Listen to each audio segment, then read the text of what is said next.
Born on Long Island, New York. This is when did I first want to be a scientist? I can remember being back. I was only about second grade.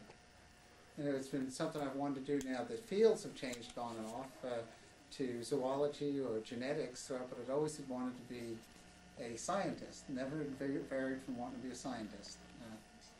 So that would be start when I was 6 years old. Never changed. Just the fields. The interest in chemistry actually started early. It would be in third and fourth grade, although I did, like I said, go into zoology or genetics, trying to get interested in those. But it was rekindled when I went took a chemistry course in 11th grade. But didn't really settle in big time till I was in 12th, and I went to a science program between 11th and 12th grade over the summer. NSF sponsored a program for rising seniors, which I found the research in that just fascinating, and decided I was going to do that as keep doing that as a profession. I have to say the chemistry teacher I had was very influential in making that decision. She was extremely enthusiastic, came from a very poor background, black woman from South Carolina who came from a very poor background, but she told us anybody can do it as long as you decide you want to. And coming from a lower middle class background, that was the right message. And her name? It was Lucetta Turner, an excellent teacher. So I then went to Hofstra University. My choice for Hofstra University was primarily financial. I won enough scholarships to cover everything but $12 for my fees. So I chose them over Syracuse and SUNY Buffalo, and based primarily on cost. Went to graduate school. I started at Purdue. Started work for Bob Holton doing organopalladium chemistry. Unfortunately, Bob Holton moved to Virginia Tech smack in the middle of my career, so I ended up graduating from Virginia Tech instead.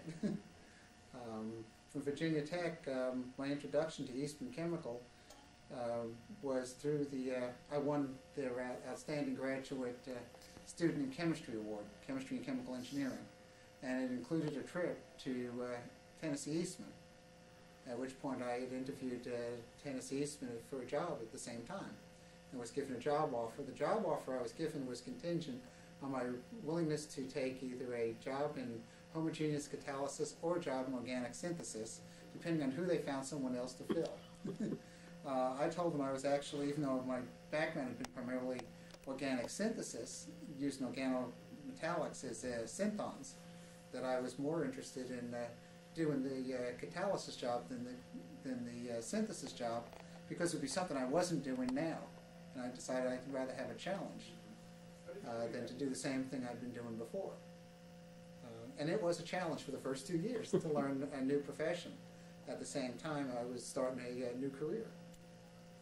But in the first project I had was also turned out to be one of the more difficult ones anyone could have challenged me to do, was to look for how did you do homologations of organic oxygenase using ruthenium, starting with methanol to the ethanol, trying more particularly, can we take acetic acid or methyl acetate to propionic acid, butyric acid, mixtures of homologated acids or homologated esters.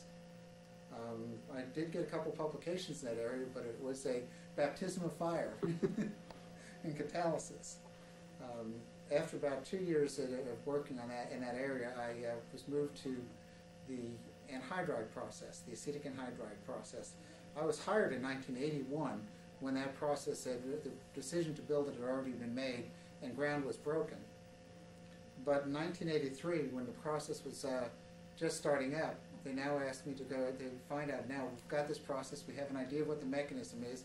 Fortunately, we were wrong. We didn't have it completely correct at that time. We had missed the role of the metal additives, which was something I had worked on after that, and found out what the real role of lithium was and how important it was in the process. I was also asked to start to look at what is all the chemistry going on in that entire process, not just including what's going on in the reactors. Find every byproduct, know what it is and how it's made, find out what reactions going on in each distillation, all the catalyst recovery, and find out what it is and teach it to the engineers and teach it to us.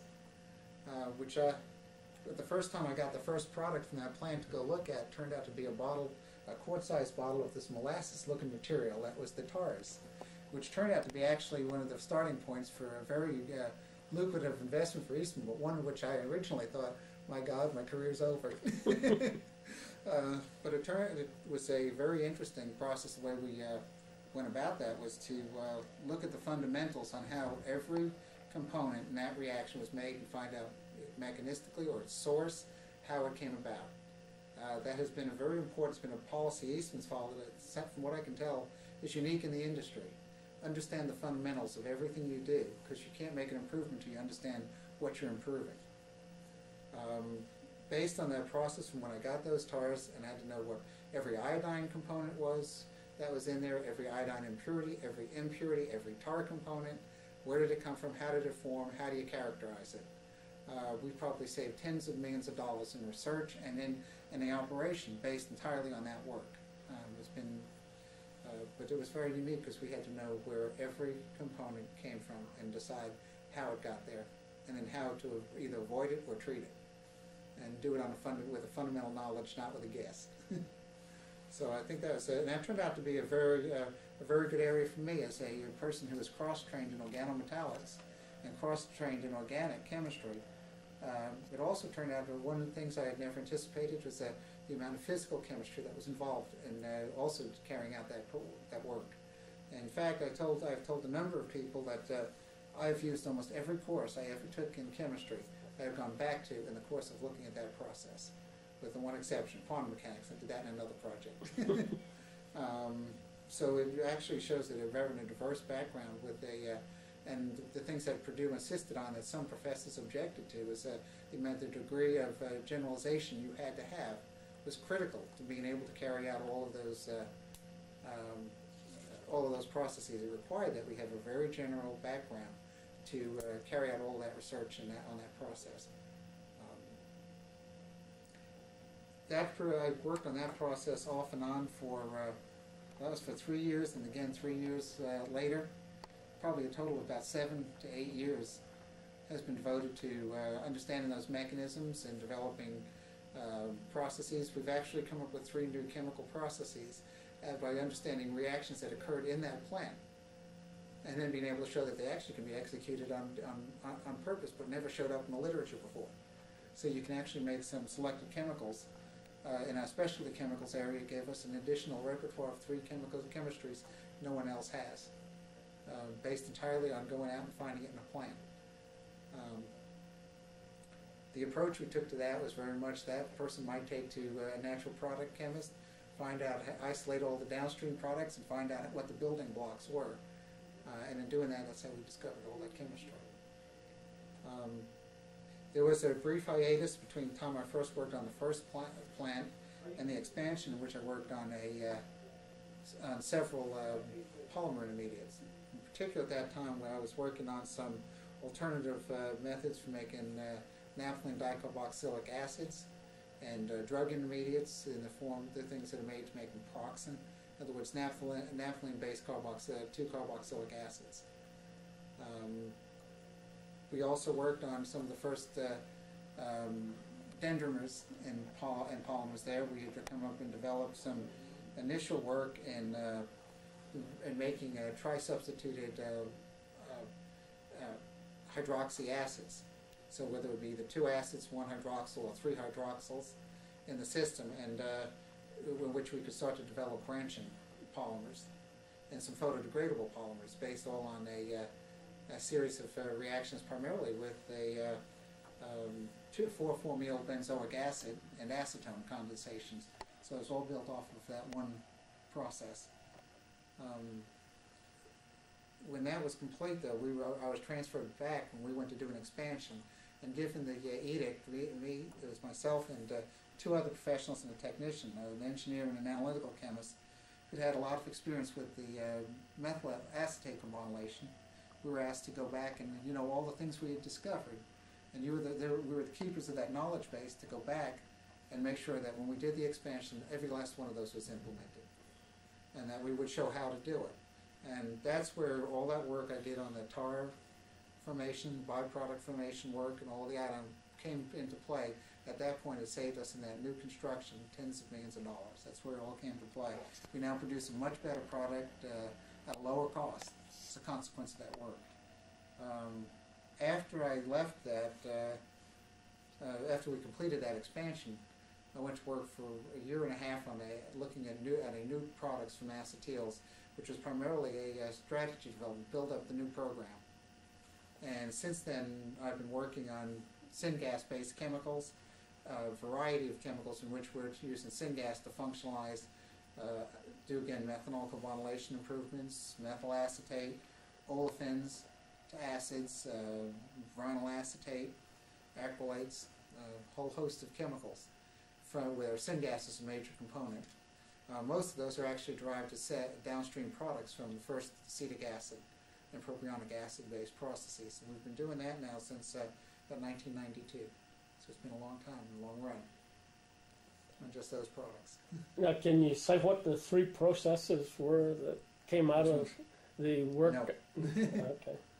Okay. One of the stories I hear is Gilmer at Purdue organometallic wouldn't let his students throw away anything unless they'd characterized it. Does that have any impact Gilmer on? wasn't there when I was there, but Bob Holton was the same way. So he carried on with.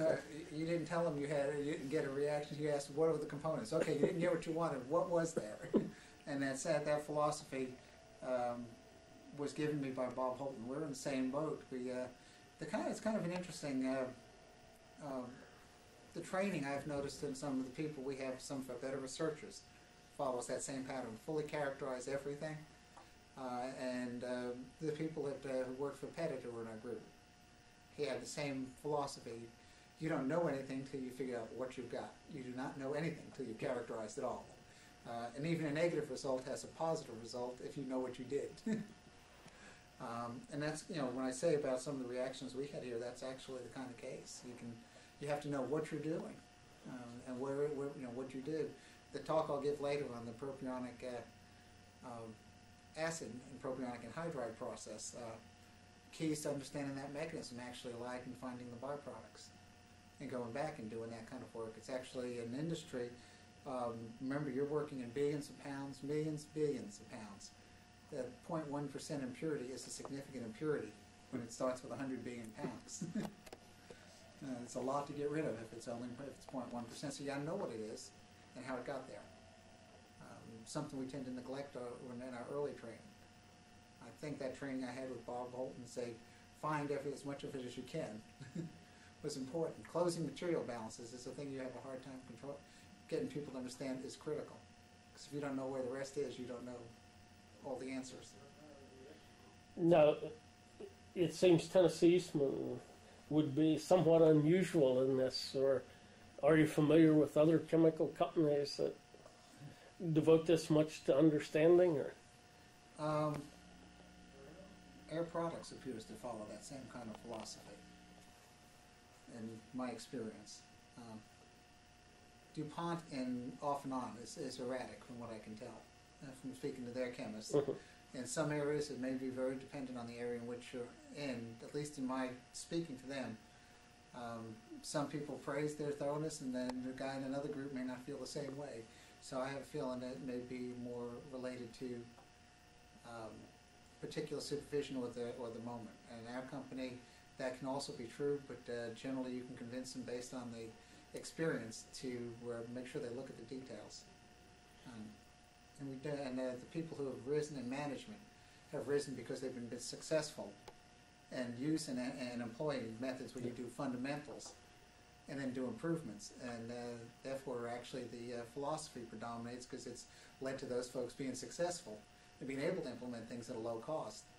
The track record proves itself, and therefore they've risen, and the philosophy stays is pretty much intact. No. It's actually it is a success breeds a ability to keep that philosophy alive. The success of a philosophy has a lot more to do with whether it stays than the sense of the philosophy. Its utility has a lot more, is more important. Why did you decide to go to industry rather than academic? That was a hard decision for me. Literally, the day my professor asked me which one I wanted to do, I could have either. I froze for 3 days. And it took me a long time and a lot of soul searching. My decision was made on the part that I really wanted to do. I was not, and it's not critical of academics. I think I wanted something that was more in contact with, when I first started out in chemistry, I wanted to make things for people. I wanted to make things that people used. And although we didn't look in academics at many fundamentals or some other things, it wasn't making products that were useful to people. Not directly. I could feel it more tangibly in industry that I would be making products that were useful to society, and that's why I chose that. I also did not believe that I was going to suffer in the sense of having challenging jobs. I came to the conclusion no one was going to pay me the kind of money I was reading for doing nothing. And they were going to challenge and get the most they could. Industry doesn't pay for things that they're not getting full value out of. And I haven't been disappointed. I've had a very challenging career. It keeps me very active and mentally awake at all times. If you lapse at all, you will find that you'll fall behind quickly. And the people I've worked with have provided sufficient challenge to keep me interested in a variety of areas and keep me abreast of a lot of areas. In academic, you can follow some things just because it's interesting, but frequently in industry, you have to give up something that's interesting because economics or something, he says it's not worth pursuing. Mm-hmm. How does Eastman take care of or keep people interested? You have 10% of your time to actually work on anything you want, really. You tend to work on things that are of interest to the company because part of that philosophy flows through. You know, you're interested in the things that are around you. The more things you're surrounded with that are of interest to other people, you tend to feed your ideas off of those people. So there's not that much of let's just go away. You tend to relate those to what you're doing, particularly after you've been there about 5 to 7 years. Your ideas start to dovetail into somewhere in the generic area. Now at Eastman we make 300 some odd products. So there's a wide variety of places to say I want to work. As far as having to give things up because of economics, I always looked at industries has a fourth law of thermodynamics. Delta dollars must be positive. And it's the same restriction Mother Nature gave me when I went into chemistry. I can't do really projects where delta G is really positive. I have to do them where the thermodynamics will work. So I just looked at it as one other. And there's so many things I individually was interested in chemistry that it actually helped me make a choice. Because I could do a lot of things that I was interested in. Over the career while I've been there, most of the stuff I've worked on has come as usually as a proposal off of my desk, and it's been guided personally most of the way. There are times when, for example, with the methyl acetate carbonylation, they gave me a lot of freedom. Just says, here's the problem. Figure out. You have complete freedom to find a solution or to find the answers. That was an assigned project, and so was when we were doing the expansion. But other than that, in between, they all come of things I've designed off my desk. After I was there 5 years. So I've had a lot of freedom. Now, most people in academic don't follow patents very closely. Is this frustrating? Yes. Is there any way that... I think they're missing an awful lot of the available literature.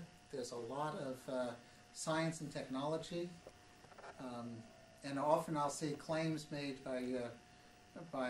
in academic journals, in our ACS journals, that say first ever discovered, and I can be aware of at least 5 examples in the patent literature where it's been done before. In fact, maybe done better than the publication, but it's never recognized. And there's a lot of that going on there's a lot of very good literature in the patent literature. A lot of good examples. From the talk I gave today, if someone just went back to look for the published literature, they'd think carbonylation started in the 1950s.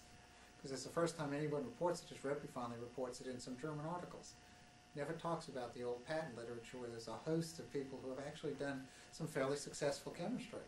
And in fact, there's some of that chemistry which, if it's re-examined today and optimized with today's standards, I would bet would be a lot better, more useful than we think it is. Do you have any ideas how to make patents more widely, what's in patents more widely recognized? Well, I think some of where in academics it gets lost is the fact that, remember, it's not completely a technical document, it's a technical and legal document. Therefore, there's a lot of places in there that have to deal with legal issues, which essentially is outlining the conjecture, not just what you did, which is what as academicians we would do, but as also has to make a conjecture. Now, where can I take this, and what are the things I think are applications? So you are also having to put conjecture on paper. And this bothers a lot of scientists. In fact, it's one of the harder adjustments for many people when they first come in. Some of them never make the completely make that. They get upset trying to talk to the lawyers, but I did not do that. Reaction says, might it work? Yes.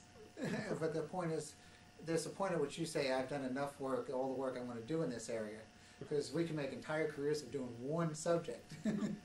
And you have to say, it's time to stop. Let me make all the things that I think this can do, put them down on a piece of paper. That is part of the legal documents, to make those conjectures. And that bothers a lot of scientists. If they would stop and think in terms of the person has to write in the beginning, what is it he's claiming? What is the description of the patent? And go back and look at the examples. Frankly, most of what's written results in discussion. If you thought about it, as long as the person writing it, it sits in the experimental, if they've done a good job. Well, the point is that most people do a good job in writing the examples. They have to write those very clearly, because one day you may have to testify that that's what you did, so they should be written well.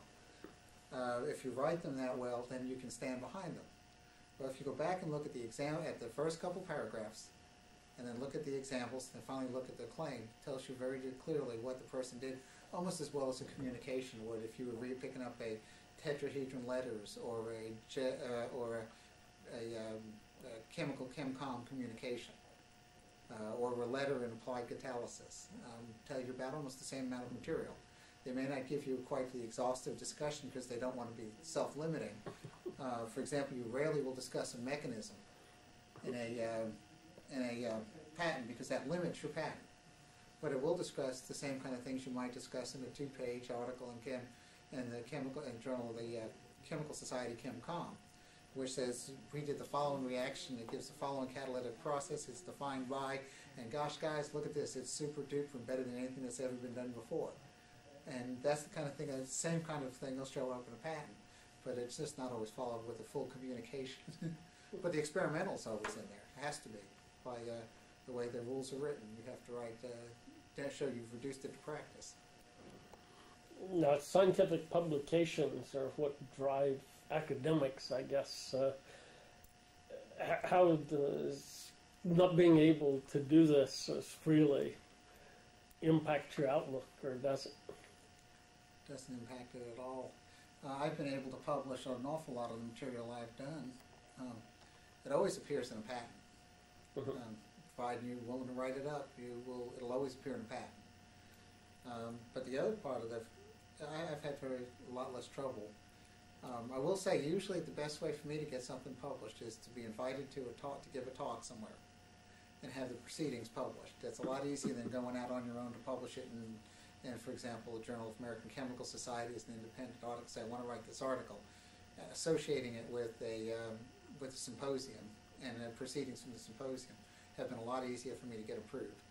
That's why most of my publications appear in catalysis today. But I haven't had a whole lot of trouble with that.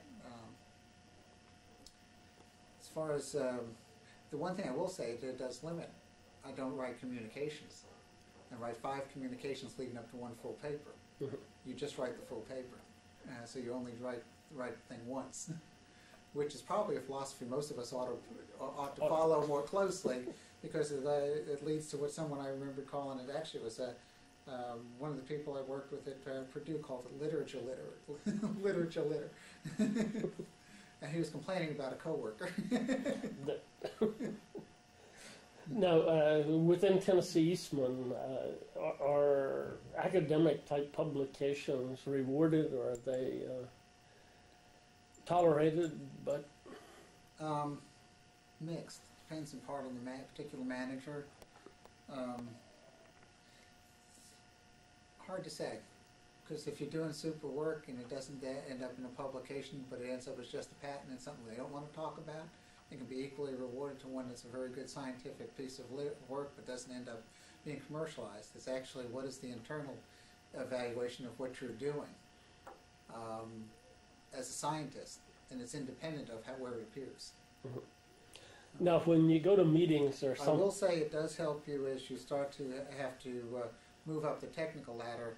I think it has much less effect on the early steps in the technical ladder, but has a lot more effect on who reaches those top two rungs.